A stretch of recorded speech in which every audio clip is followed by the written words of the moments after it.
If you've been to one of our parents' information evenings at any point throughout the course of this year, or even towards the end of the last academic year, if your child is in year 11, one thing that you'll be aware that we're working really hard on with your children at the minute is this concept of excellence in learning.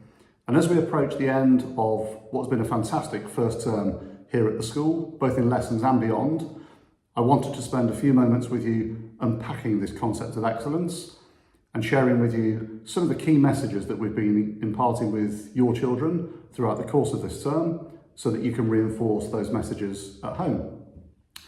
One of my most favourite books, a book that I try and read at least once each year, is a book called Legacy, written by James Kerr.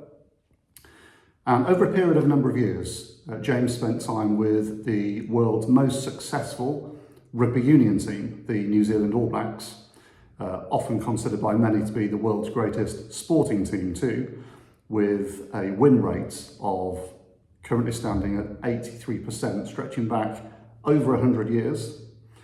And the book Legacy aims to capture some of the preconditions that made that success possible. And what James Kerr found was that success, of course, can't be attributed to one single thing. It's a combination of many. But actually, one precondition and one facet of high performance that appeared to be present throughout was the expectation of excellence that each player in the team demanded of themselves throughout their time with the All Blacks. Now, I guess we can all relate back to advice maybe from our parents and our families along the lines of always try your best.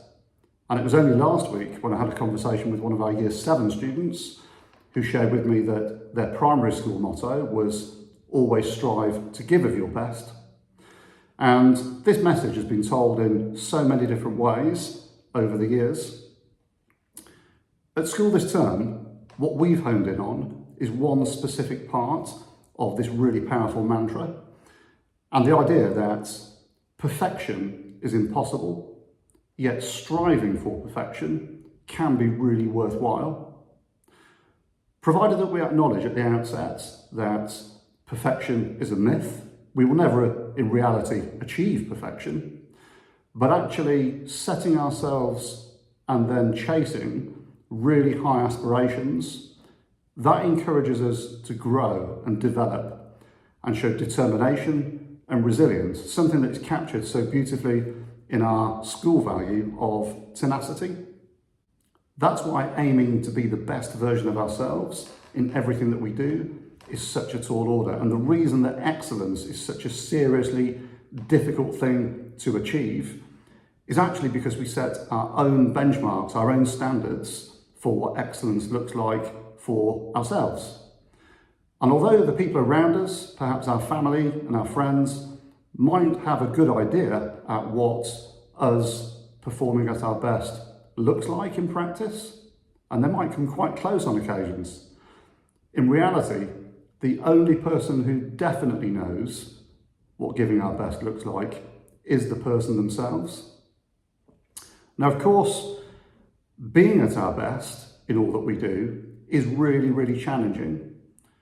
It doesn't, nor should it, come easy. It often involves some hardship and some pain. But to coin the words of the late American President Theodore Roosevelt, he said, "Nothing in life worth achieving comes easy." Whatever you're up to over the course of this half term, I hope that you and your families enjoy a restful break, and we look forward to seeing your children back when they join us on Tuesday the 5th of November. Take care.